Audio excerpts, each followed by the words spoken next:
علماء دیوبند میں امام العصر حضرت علامہ سید محمد انور شاہ صاحب کشمیری رحمۃ اللہ علیہ علم و فضل میں یکتائے روزگار تھے۔ حکیم الامت حضرت مولانا اشرف علی صاحب تھانوی رحمۃ اللہ علیہ نے ایک مرتبہ اپنی مجلس میں نقل کیا کہ ایک عیسائی نے لکھا ہے کہ اسلام کی حقانیت کی ایک دلیل یہ بھی ہے کہ امام غزالی جیسا محقق اسلام کو حق سمجھتا ہے۔ یہ واقعہ بیان کرنے کے بعد حکیم الامت رحمۃ اللہ علیہ لکھتے ہیں کہ میں یہ سمجھتا ہوں کہ موجودہ زمانے میں مولانا انور شاہ کا وجود اسلام کی حقانیت کی ایک دلیل ہے کہ ایسا محقق شخص اسلام کو حق سمجھتا ہے اور اس پر ایمان رکھتا ہے۔ جس شخصیت کی یہ شان ہے ان حضرت علامہ انور شاہ کشمیری رحمۃ اللہ علیہ کا ایک واقعہ ہے۔ حضرت مولانا محمد انوری صاحب بیان فرماتے ہیں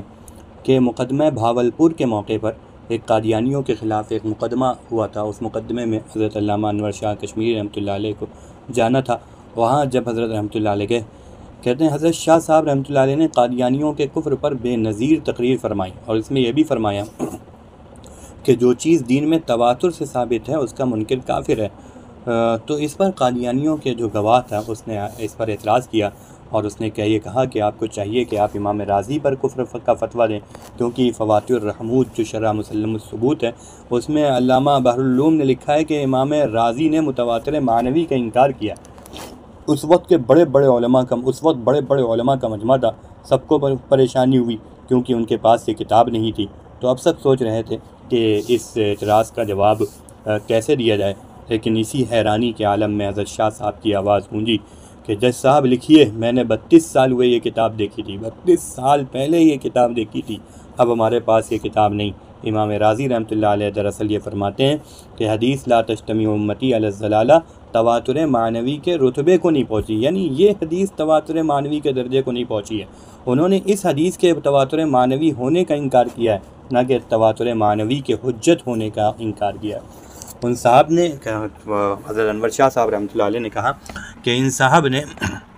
حوالہ پیش کرنے میں دھوکے سے کام لیا ہے، ان کو کہو کہ عبارت پڑھیں ورنہ میں ان سے کتاب لے کر عبارت پڑھتا ہوں۔ چنانچہ قادیانی شاہد نے جب عبارت پڑھی تو واقعی اس کا مفہوم وہی تھا جو حضرت شاہ صاحب نے بیان فرمایا۔ مجمع پر سکتہ طاری ہو گیا اور حضرت شاہ صاحب رحمۃ اللہ علیہ نے فرمایا جج صاحب یہ ہمیں لاجواب کرنا چاہتے ہیں، میں چونکہ طالب علم ہوں، میں نے 2-4 کتابیں دیکھ رکھی ہیں، میں انشاءاللہ لاجواب نہیں ہوں گا۔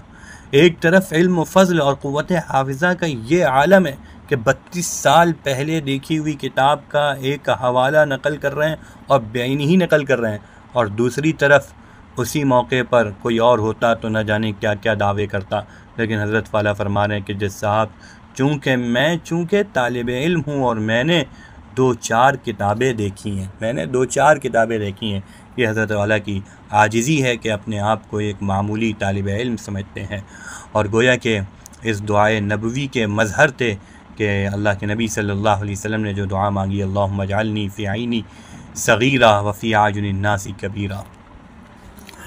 حضرت والا کے بارے میں ایک واقعہ اور یہی حضرت مولانا محمد انوری نقل کرتے ہیں کہ ایک دفعہ حضرت شاہ صاحب کشمیر تشریف لے جا رہے تھے، بس کے انتظار میں سیالکوٹ تشریف فرما تھے کہ ایک پادری آیا اور کہنے لگا آپ کے چہرے سے معلوم ہو رہا ہے کہ آپ مسلمانوں کے بڑے عالم دین ہیں۔ فرمایا نہیں، میں تو ایک طالب علم ہوں۔ اس نے کہا کہ آپ کو اسلام کے متعلق علم ہے؟ حضرت نے فرمایا کچھ۔ پھر ان کی صلیب کے متعلق فرمایا تم غلط سمجھتے ہو، اس کی شکل یہ نہیں۔ پھر کہتے ہیں کہ نبی کریم صلی اللہ علیہ وسلم کی نبوت پر حضرت شاہ صاحب نے